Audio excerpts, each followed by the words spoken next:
Well, what a harrowing evening at Stamford Bridge. Chelsea 1, Aston Villa 2, Ollie Watkins brace off the bench, demonstrating exactly what Enzo Maresca's Chelsea is lacking in terms of a centre-forward that really affects the game. Chelsea, absolute insane domination for the first 57 minutes of this game. Unai Emery makes some changes, they work, Chelsea lose their heads, and ultimately lose 2-1. Now, I'm serious when I say Chelsea can be 2 or 3-0 up in the first half of this game. I'm going to show you a very funny illustration of what was absolutely insane Chelsea domination in terms of passes in the opposition. Villa didn't have a sniff. They didn't get anywhere near Rob Sanchez's goal, and Chelsea should have been 2-3-0 up, and even in the second half, before those 57-odd minute changes, they could have had another one. But the juvenile, the inexperienced, and ultimately the head-losing Chelsea children, without Daddy on the touchline, of course, because Enzo Maresca had a touchline ban for this game, they were unable to do it. I thought we were going to win. We were so insanely dominant, I thought we were going to win, and then I thought we'd at least draw, and regardless, what we would be doing is stopping Villa's insane winning streak. Of course, this is the 11th straight game they've won in a row, 10 wins on the bounce before this. I thought we could be the team to stop them. Now, I was supposed to be at this game, but I have like a sort of Christmas booze, sugar come down illness, and sadly I was unable to attend, which I was disappointed. I mean, not to necessarily miss this loss, but to, see some friends up there. I wanted to go back to the bridge and meet up with a few people. Unfortunately, I was unable to do that, but I did watch the game at home, and it means I can get a match review out to you guys quickly. So much to talk about. Now, I'm very much going to get into the striker situation, because of course Delap came off the bench returning from injury. Just got a yellow card, like he always does, seemingly. I think that's his first in the Prem, but, he seems to come off the bench after returning from injury and getting cards. Last time, getting a red card. 2 yellow cards in just a few minutes. We need to talk about Delap. Joao Pedro may have scored, but oh my god.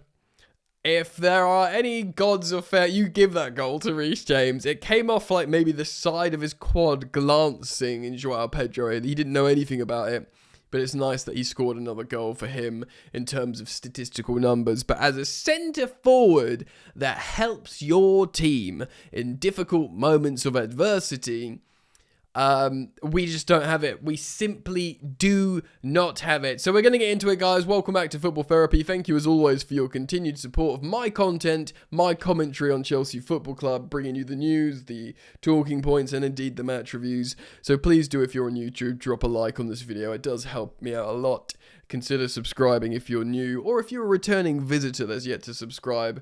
And also available on Spotify and Apple Podcasts. If you want to listen to the audio, make sure you do follow and listen in 5-star, because I do appreciate the support, guys.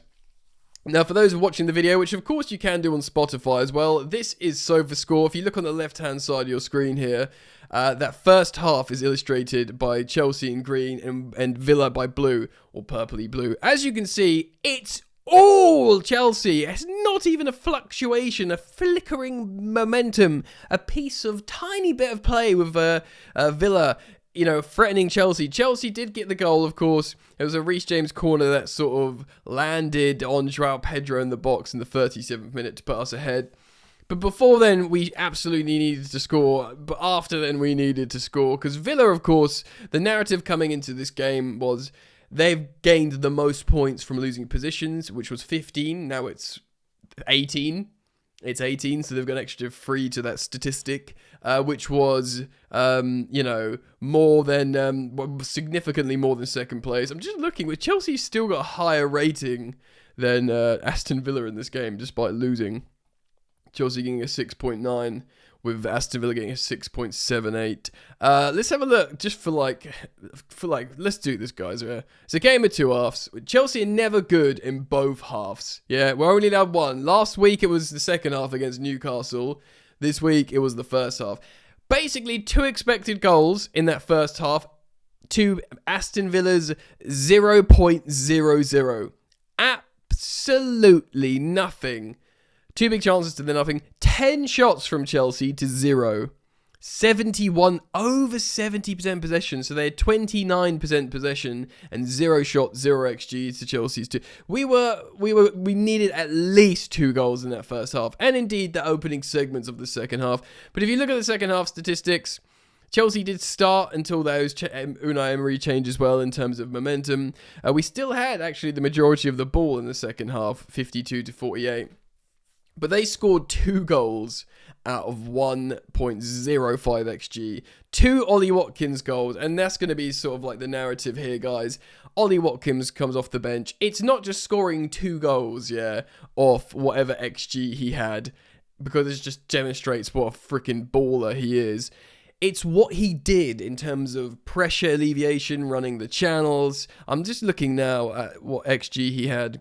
So his expected goals, yeah, for Ollie Watkins, I think, in total was 0.54. So half a goal. He scored 2 goals from half a goal XG. Yeah? So he's outperformed his expected goals by 4 times. Now, Chelsea have underperformed by 50% in total. This is what's missing, and this is what's so friggin' infuriating for Chelsea, is because we played so well in that first 57 minutes. Now, massive credit to Aston Villa, 11 wins in a row. Unai Emery made changes on the 57-minute mark, and it changed the game, and, you know, they were on top. We did have a little flurry, but the fact how we lost our heads and just let them win, basically, after that. We're like, oh, we're not... This is a hallmark of Chelsea in the last few years, dare I say. Even in moments where, you know, we've won the odd trophy or whatever, the recurring theme is, with a young side that eventually has to change, is when they know they're playing well, because they're knocking it about really, really well, doing really combinational play, good combinational play. There was that moment early doors where Palmer gets on the ball, does really well, plays out to Garnacho, lays it off really well to Enzo Fernandez, who whips it nearly in the top corner. And that was like the opening first half personified in terms of amazing combinational play. I will speak about player performances because people will have their criticisms. But in terms of lineups, it was Rob Sanchez in goal. Let's start on him because he conceded 2 goals and I feel so bad for him. Yeah? Because he's playing so well. The Chelsea goalkeeper, yeah? He's making excellent saves. He had a weird moment at the end, I think, when he handled it outside the box. But he's making saves. He's making intelligent decisions in terms of when to throw it out. He's being very dominant in his box in terms of claiming crosses. All that you can ask for from a goalkeeper who's having an excellent season. He's our second highest rated player on SofaScore here, only behind Reece James, who, of course, got the assist/goal for the goal. So Rob Sanchez playing very, very well indeed. Reece James having a broadly excellent game. He was being brought back into the right-back position. Cucurella, good. He played good.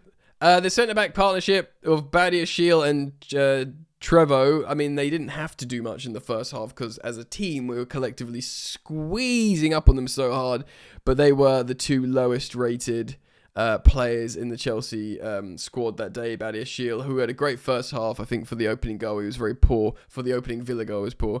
Trevo getting booked, Reece getting booked. Fernandez and Caicedo. I mean, look how many bookings we get, bro. And he off the bench? Of course, Delap. 1, 2, 3, 4, 5. 5 bookings. That's pretty good for us. Only 5 bookings.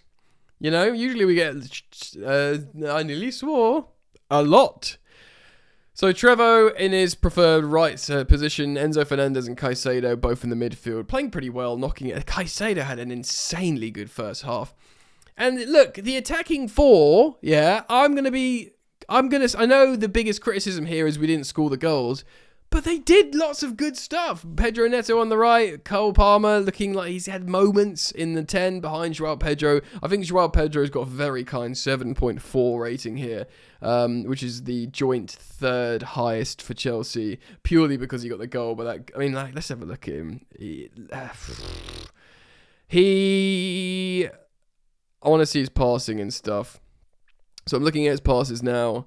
He had 6 successful passes. It's just that goal. It's that goal, isn't it? Did he do any dribbles? Unsuccessful touches 3. He completed 1 dribble. Look, he isn't a striker. He'll score a goal, like that goal against Newcastle when he heads it and scores an amazing goal to make it 2-2 away at Newcastle. But, Newcastle aren't in good nick, mate. I know they're good at home. They're not in good nick. That was a great goal for him. I'm delighted for him. He got that goal. He got a goal at Atalanta. He's scoring losses. Yeah. This goal was the easiest goal he'll ever score in his life. He didn't even know he scored it. I'm loathed to praise Joao Pedro here, really. But the combinational play between Neto did some good stuff, Palmer did some good stuff, Garnacho. So Garnacho will take a lot of stick because his final action is pretty darn dreadful most of the time. But the truth is, guys, if you look at what he was doing, if you watch the game, I sort of compare him to Victor Moses when we last won the Premier League, when he was just always that wide option holding the width. Like, if we look at him now, let's have a look at him on the graphic. I imagine his touch map is really wide left. There you go.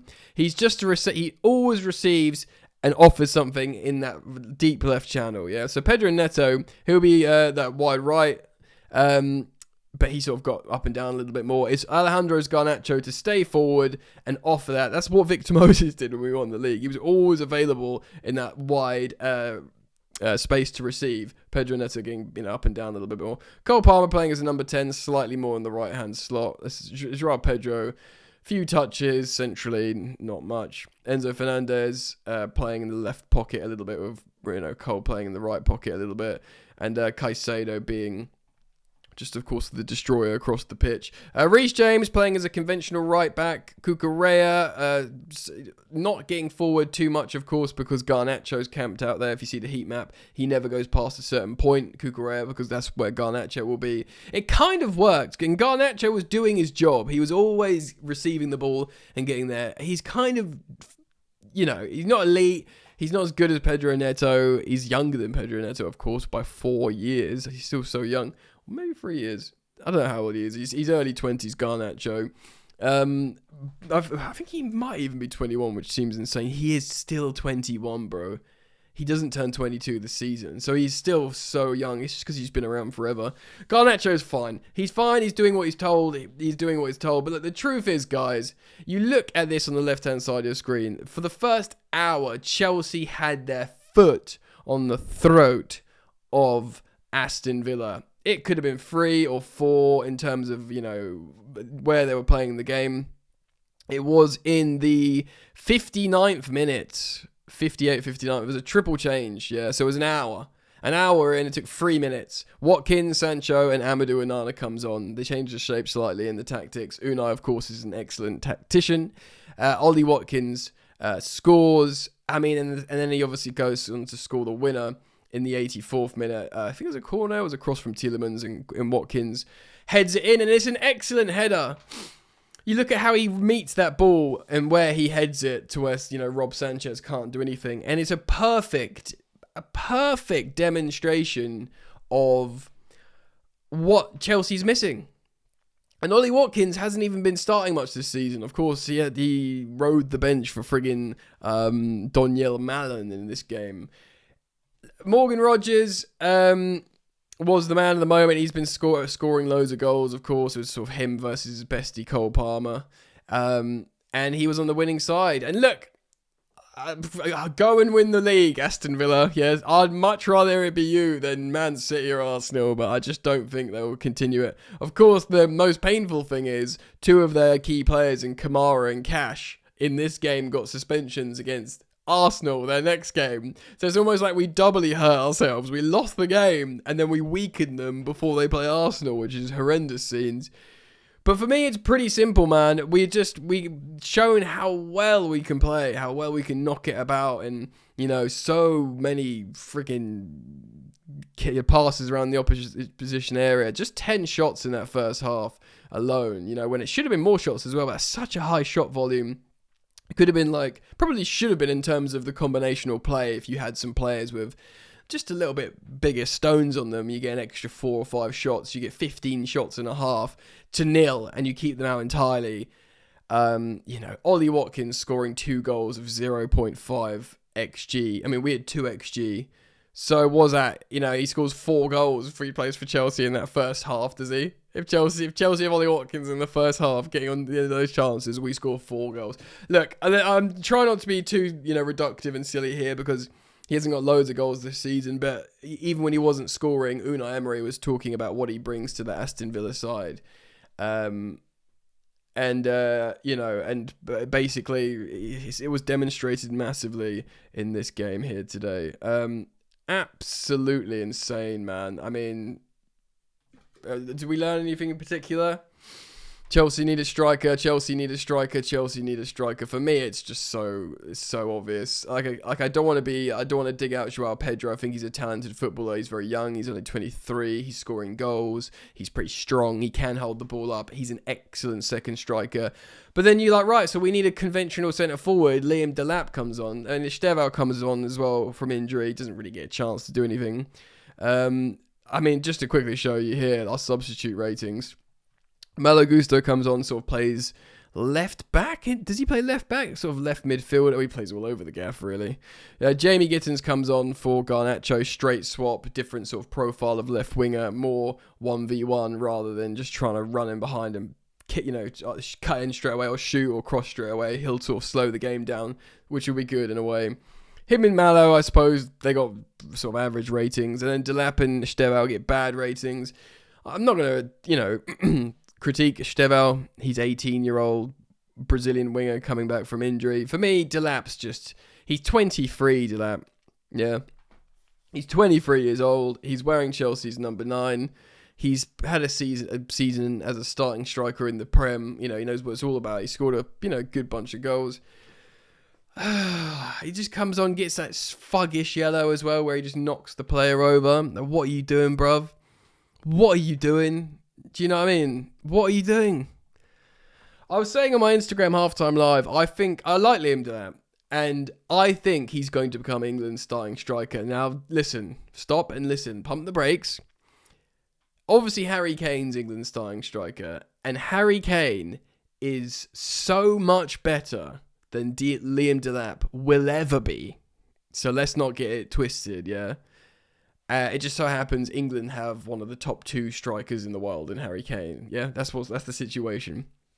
Now, if you look at Ollie Watkins, he turns 30 when they play Arsenal. And I'm only because of the age gap, because Harry Kane's going to be England's starting striker for another couple of years. I think by that point, by the time Liam Delap is 25 years old, I think the other options are such that he will be England's starting striker, provided he's playing either for Chelsea or someone else.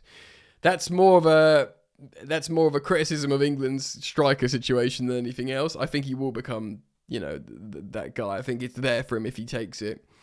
But that's because all England's talents in the number 10, like Morgan Rogers, Eze, Palmer, Bellingham, Foden. Do you know what I mean? It's all around there.